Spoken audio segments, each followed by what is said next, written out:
शिव चर्चा सास और बहू की कथा। गंगोत्री नगर के एक पुराने मोहल्ले में श्रीवास्तव परिवार का घर था, जहां 3 पीढ़ियां एक साथ रहती थीं और यहीं रहती थी 60 वर्षीय कमला देवी, जो भगवान शिव की अनन्य भक्त थी, और उनकी इकलौती बहू प्रिया, जो महज 25 साल की थी और शादी के बाद इस घर में आई थी। लेकिन धर्म और आध्यात्म में उसकी रुचि बिल्कुल नहीं थी, बल्कि वह आधुनिक विचारों की लड़की थी जो करियर पर फोकस करना चाहती थी। और कमला देवी को लगता था कि आजकल की लड़कियां भगवान को भूल जाती हैं, इसलिए वह हमेशा प्रिया को समझाने की कोशिश करती रहती थी कि भगवान शिव का ध्यान करना कितना जरूरी है।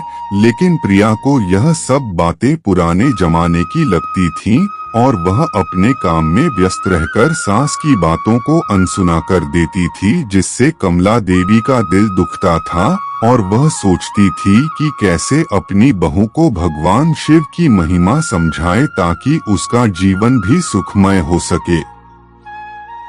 एक दिन सावन का महीना शुरू हुआ और कमला देवी ने घर में शिव पूजा की तैयारी शुरू कर दी थी। उन्होंने मंदिर की सफाई की थी, शिवलिंग को दूध से नहलाया था और भोलेनाथ के लिए धतूरे के फूल लाए थे, जबकि प्रिया अपने लैपटॉप पर काम कर रही थी और उसे अपने ऑफिस का एक जरूरी प्रोजेक्ट कल तक जमा करना था, इसलिए वह बहुत परेशान थी कि कैसे इतना काम समय पर पूरा होगा।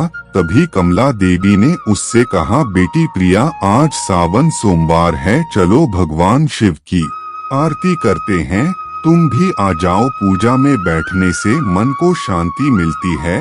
लेकिन प्रिया ने बिना मुंह उठाए कहा, माँ मेरे पास बहुत काम है, आप कर लीजिए पूजा, मैं बाद में आ जाऊंगी। यह सुनकर कमला देवी का चेहरा उदास हो गया, लेकिन उन्होंने कुछ नहीं कहा और अकेले ही भगवान शिव की पूजा शुरू कर दी। कमला देवी ने शिवलिंग पर जल चढ़ाया, बेलपत्र अर्पित किए, धूप दीप जलाए और मन ही मन भगवान से प्रार्थना की, हे भोलेनाथ मेरी बहू को सही राह दिखाइए, उसका मन आपकी ओर लगाइए ताकि उसे जीवन में शांति मिल सके, क्योंकि आप तो कल्याणकारी हैं, सबका भला करने वाले हैं। तभी अचानक प्रिया के लैपटॉप में कोई तकनीकी खराबी हो गई और उसका सारा काम डिलीट हो गया, जिसे देखकर प्रिया रोने लगी और बोली, अब मैं क्या करूं, कल तक यह प्रोजेक्ट जमा करना है और सारा काम खराब हो गया।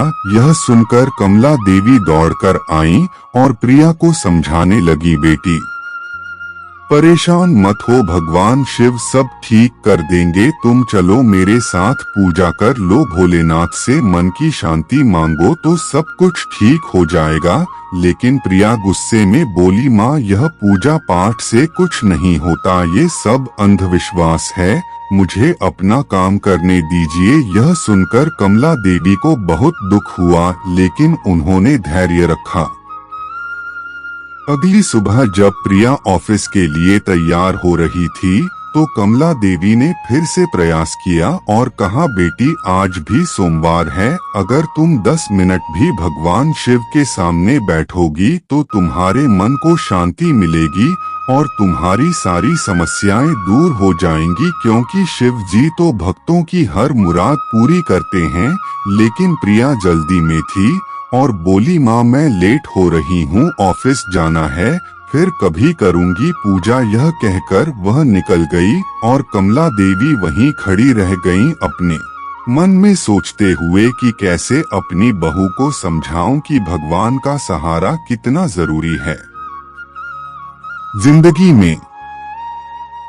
उसी दिन शाम को प्रिया ऑफिस से परेशान होकर वापस आई, क्योंकि उसके बॉस ने उसकी काम की वजह से उसे बहुत डांटा था और कहा था कि अगर अब से काम में लापरवाही हुई तो नौकरी से निकाल देंगे। यह सुनकर प्रिया बहुत टेंशन में आ गई थी और सोच रही थी कि कहीं उसकी नौकरी न चली जाए तो क्या होगा। कमला देवी ने देखा कि प्रिया बहुत परेशान लग रही है, तो वे उसके पास आकर बैठीं और प्यार से पूछा, क्या बात है बेटी, तुम इतनी परेशान क्यों लग रही हो, कोई समस्या है तो बताओ। तो प्रिया ने अपनी सारी परेशानी सास को बताई और कहा कि वह बहुत टेंशन में है कि कहीं नौकरी न चली जाए।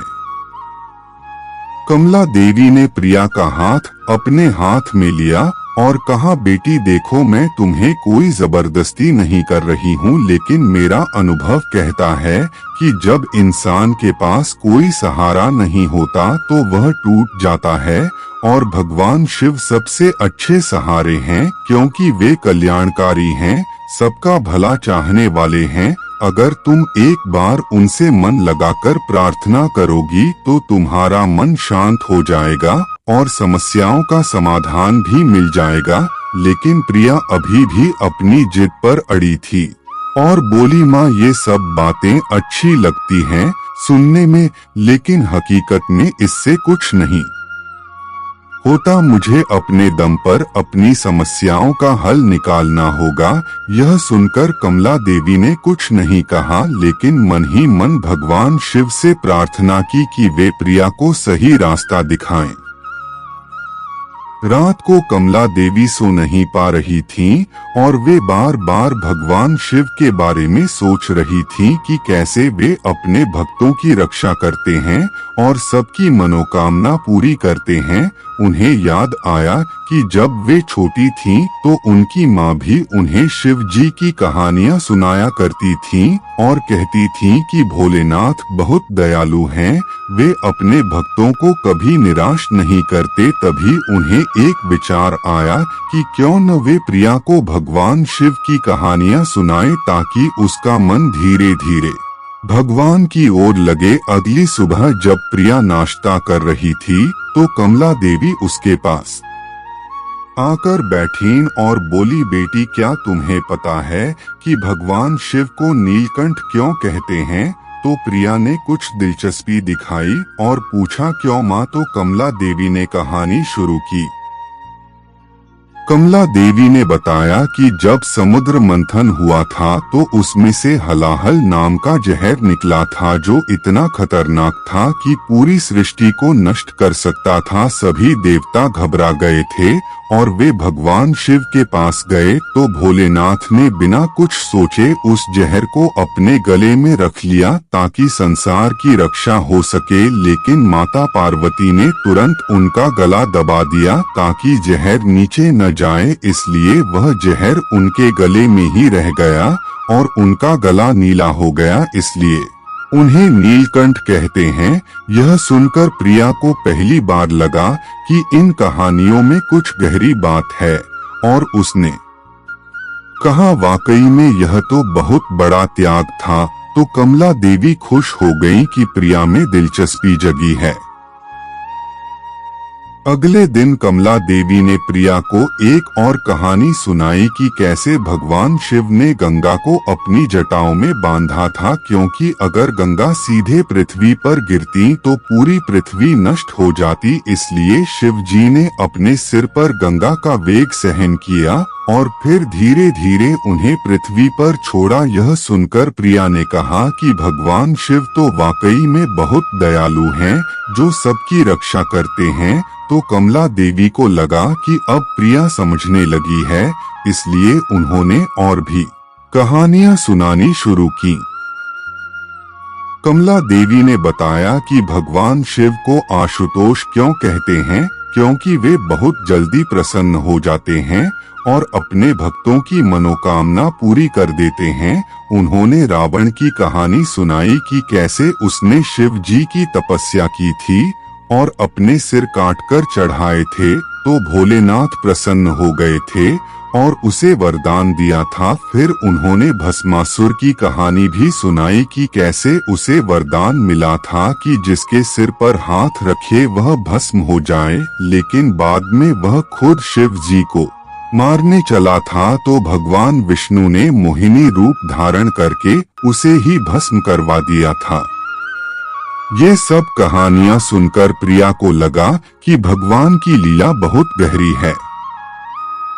एक दिन प्रिया ने अपनी सहेली रीता को फोन किया तो उसने बताया कि वह बहुत परेशान है क्योंकि उसकी माँ बहुत बीमार है और डॉक्टर कह रहे हैं कि उनकी हालत गंभीर है। तो प्रिया को बहुत दुख हुआ और उसने रीता को हिम्मत बंधाई, लेकिन जब फोन काटा तो वह सोचने लगी कि जिंदगी में कितनी अनिश्चितता है और कब क्या हो जाए पता नहीं चलता। तभी कमला देवी वहां आईं और देखा कि प्रिया उदास है तो उन्होंने पूछा क्या बात है बेटी। तो प्रिया ने अपनी सहेली की समस्या बताई।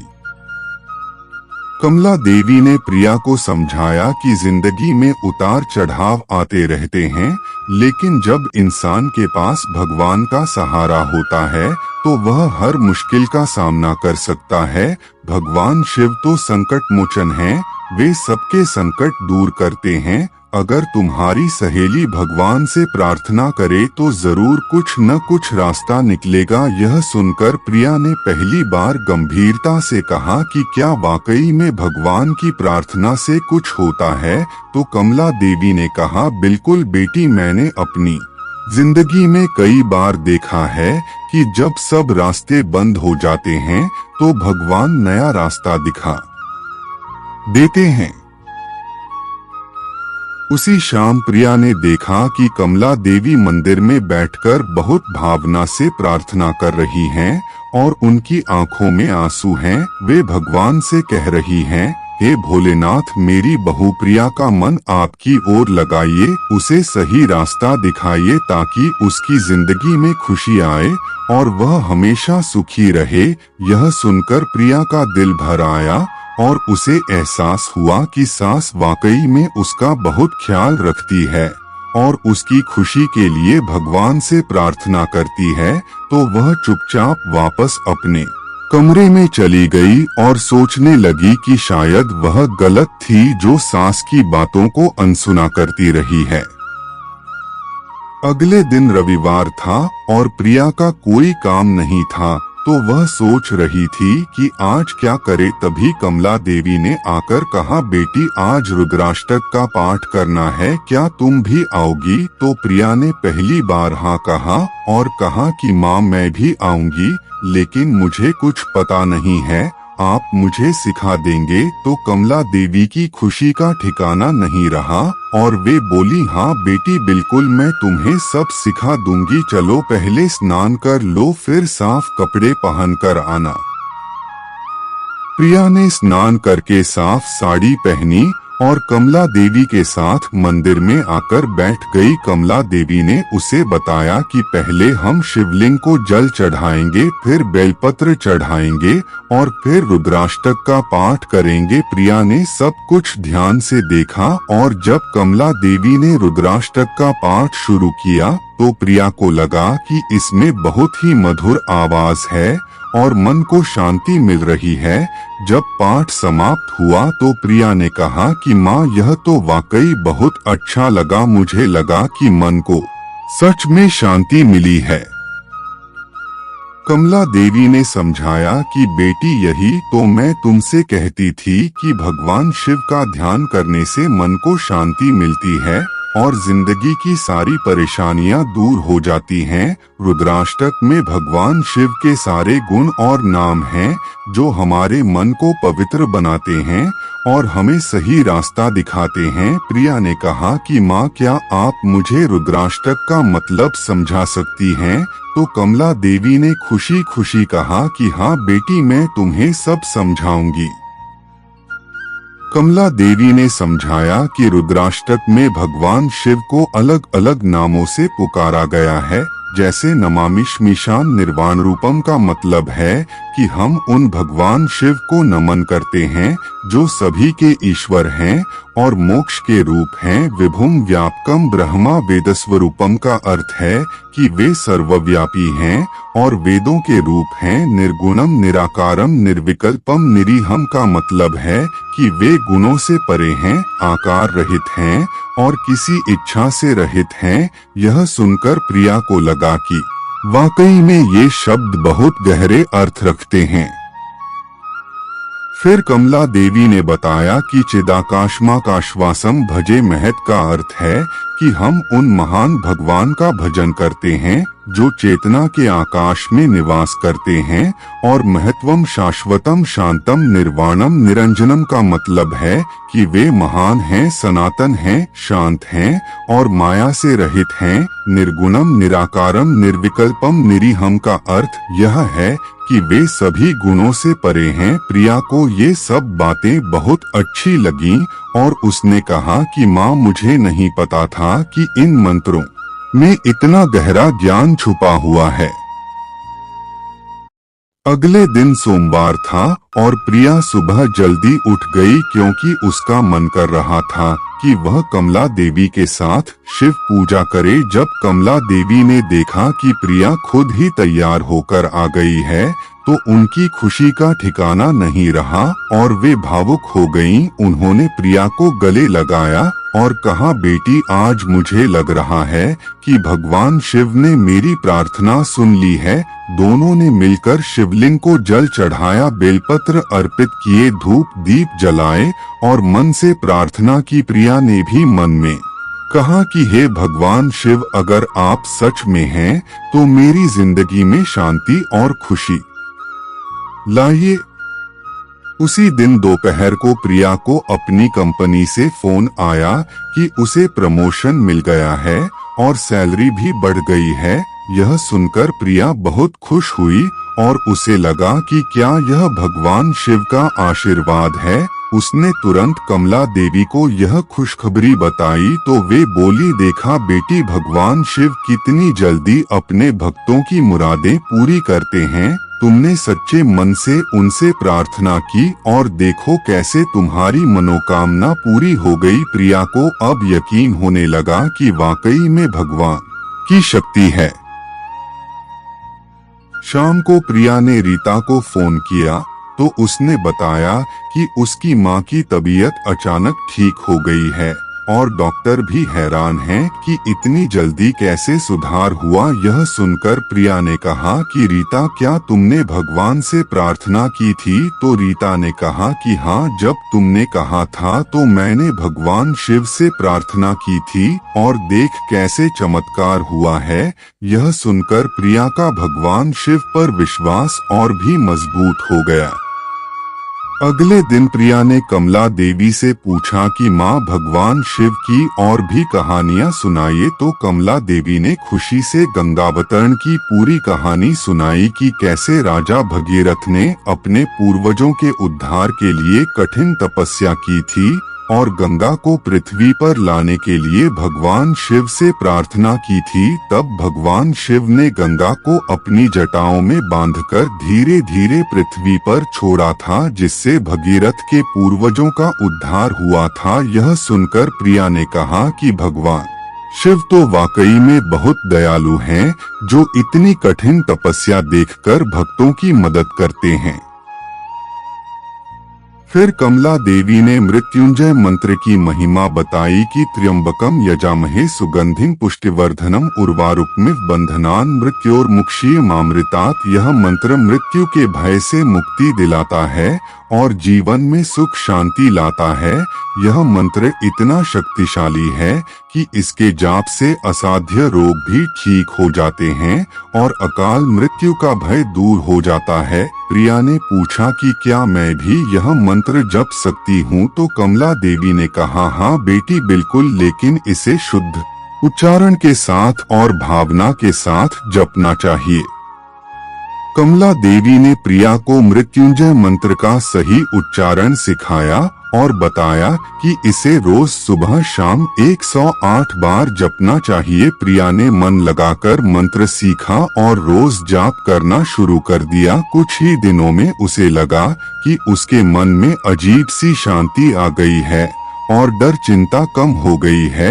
वह कमला देवी से बोली कि माँ, मुझे वाकई लग रहा है कि यह मंत्र बहुत शक्तिशाली है और इससे मन को बहुत शांति मिलती है।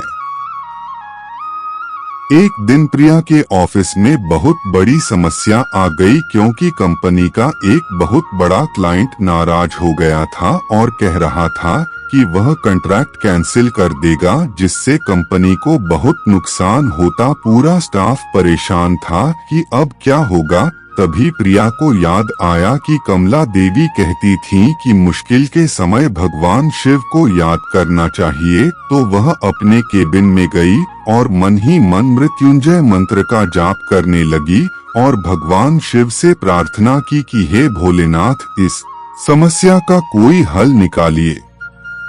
कुछ घंटे बाद अचानक वह क्लाइंट खुद कंपनी में आया और बोला कि उसे लगता है कि वह जल्दबाजी में गुस्सा हो गया था और वह कॉन्ट्रैक्ट जारी रखना चाहता है, बल्कि और भी काम देना चाहता है।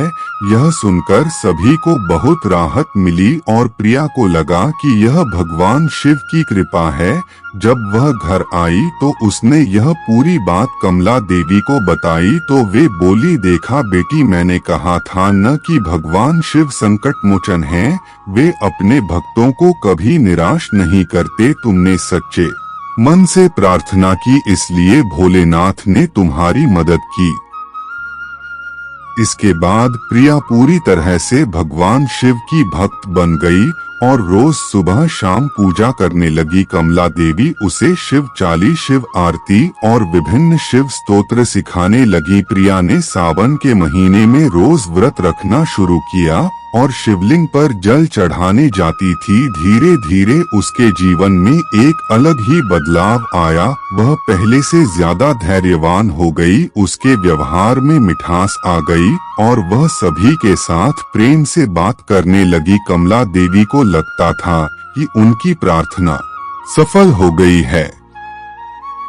एक दिन प्रिया ने कमला देवी से कहा कि माँ, मुझे लगता है कि आपने मुझे सिर्फ धर्म नहीं सिखाया बल्कि जीने का सही तरीका सिखाया है। पहले मैं हमेशा टेंशन में रहती थी, हर छोटी बात से परेशान हो जाती थी, लेकिन अब भगवान शिव का सहारा मिलने से मुझे लगता है कि कोई भी समस्या हो मैं उसका सामना कर सकती हूँ, क्योंकि भोलेनाथ हमेशा साथ हैं। यह सुनकर कमला देवी की आंखों में खुशी के आंसू आ गए और वे बोली, बेटी, यही तो मैं चाहती थी कि तुम्हें जिंदगी में शांति मिले। कमला देवी ने समझाया कि भगवान शिव सिर्फ पूजा पाठ के भगवान नहीं हैं, बल्कि वे हमें जीवन जीने की कला सिखाते हैं। वे योगियों के आदि गुरु हैं। उन्होंने ध्यान और योग की शिक्षा दी है, जिससे मन को शांत रखा जा सकता है। वे नटराज के रूप में ब्रह्मांड की लय को संभालते हैं। वे अर्धनारीश्वर के रूप में बताते हैं कि पुरुष और प्रकृति दोनों का संतुलन जरूरी है। वे दक्षिणामूर्ति के रूप में गुरु हैं, जो बिना बोले ज्ञान देते हैं। यह सब सुनकर प्रिया को लगा कि भगवान शिव तो पूरे जीवन दर्शन हैं। महाशिवरात्रि का त्योहार आया तो प्रिया ने पूरे उत्साह से इसकी तैयारी की। उसने व्रत रखा, पूरी रात जागकर शिव पूजा की और हर प्रहर में शिवलिंग पर जल चढ़ाया। कमला देवी ने उसे बताया कि महाशिवरात्रि की रात भगवान शिव और माता पार्वती का विवाह हुआ था और इस दिन शिव जी अपने भक्तों पर विशेष कृपा करते हैं। प्रिया ने पूरी भावना से पूजा की और महसूस किया कि वाकई में इस रात एक अलग ही दिव्यता है। कमला देवी और प्रिया दोनों ने मिलकर शिव तांडव स्तोत्र का पाठ किया और भगवान शिव की महिमा का गुणगान किया। सावन का महीना फिर से आया तो इस बार प्रिया ने पूरे महीने व्रत रखने का संकल्प लिया और हर सोमवार को विशेष पूजा की। वह सुबह 4 बजे उठती, स्नान करके साफ कपड़े पहनती और पूरी भावना से शिव पूजा करती। कमला देवी को लगता था कि अब उनकी बहू उनसे भी ज्यादा भगवान शिव की भक्त हो गई है। एक दिन प्रिया ने कहा कि माँ, अब मैं समझ गई हूँ कि आप क्यों कहती थीं कि भगवान शिव का सहारा जरूरी है। वाकई में जब जिंदगी में कोई सहारा हो तो इंसान कितना मजबूत हो जाता है और भगवान शिव से बेहतर कोई सहारा नहीं हो सकता। प्रिया ने अपनी सहेलियों को भी भगवान शिव के बारे में बताना शुरू किया और कहा कि अगर वे भी मन से भगवान शिव की पूजा करें तो उनकी जिंदगी में भी शांति आ सकती है। धीरे धीरे उसके दोस्तों में भी भगवान शिव के प्रति रुचि जगी और वे भी पूजा पाठ करने लगे। प्रिया को लगता था कि यह उसका फर्ज है कि वह दूसरों को भी भगवान शिव की महिमा बताए, जैसे कमला देवी ने उसे बताई थी। एक दिन ऑफिस में उसके कलीग की मां बहुत बीमार हो गई तो प्रिया ने उसे सलाह दी कि वह भगवान शिव से प्रार्थना करे और मृत्युंजय मंत्र का जाप करे। कुछ दिन बाद उसकी मां की तबीयत सुधर गई तो वह प्रिया के पास आकर बोला कि तुम्हारी बताई प्रार्थना से वाकई चमत्कार हुआ है। कमला देवी और प्रिया के बीच का रिश्ता अब सिर्फ सास बहू का नहीं रह गया था, बल्कि वे दो सहेलियों की तरह हो गए थे जो भगवान शिव की चर्चा करते रहते थे। दोनों मिलकर शिव भजन सुनते थे, शिव कथा पढ़ते थे और एक दूसरे से शिव लीला की नई नई बातें सीखते थे। घर का माहौल बिल्कुल बदल गया था। पहले जहां तनाव रहता था वहां अब शांति और खुशी का वातावरण था। प्रिया के पति अरुण को भी लगता था कि उसकी पत्नी में बहुत सकारात्मक बदलाव आया है और वह पहले से कहीं ज्यादा खुश रहती है। एक साल बाद प्रिया ने कमला देवी से कहा कि माँ, मैं आपका शुक्रिया कैसे अदा करूं? आपने मुझे जो दिया है वह अमूल्य है। आपने मुझे भगवान शिव से मिलाया जिससे मेरी पूरी जिंदगी बदल गई। पहले मैं हमेशा भविष्य की चिंता में रहती थी, लेकिन अब मुझे पता है कि भोलेनाथ हैं तो कुछ भी चिंता की बात नहीं है। आपने मुझे सिर्फ धर्म नहीं सिखाया बल्कि जीने का एक नया नजरिया दिया है। कमला देवी ने प्यार से कहा कि बेटी, यह सब भगवान शिव की कृपा है। मैंने तो सिर्फ माध्यम का काम किया है, असल में तो तुम्हारे मन में श्रद्धा जगी इसलिए भोलेनाथ ने तुम पर कृपा की। आज प्रिया और कमला देवी दोनों मिलकर रोज सुबह शाम भगवान शिव की पूजा करते हैं और उनकी महिमा का गुणगान करते हैं। प्रिया ने अपने जीवन में पाया है कि भगवान शिव का सहारा मिलने से कोई भी काम असंभव नहीं है और जिंदगी की हर समस्या का समाधान मिल जाता है। वह अब दूसरों को भी प्रेरणा देती है कि वे भगवान शिव की शरण में आएं, क्योंकि भोलेनाथ सबका कल्याण करने वाले हैं और सच्चे मन से जो भी उनसे प्रार्थना करता है उसकी मनोकामना जरूर पूरी होती है। इस तरह एक सास और बहू की कहानी भगवान शिव की कृपा से खुशी और शांति की कहानी बन गई और दोनों का जीवन भगवान शिव के आशीर्वाद से सुखमय हो गया।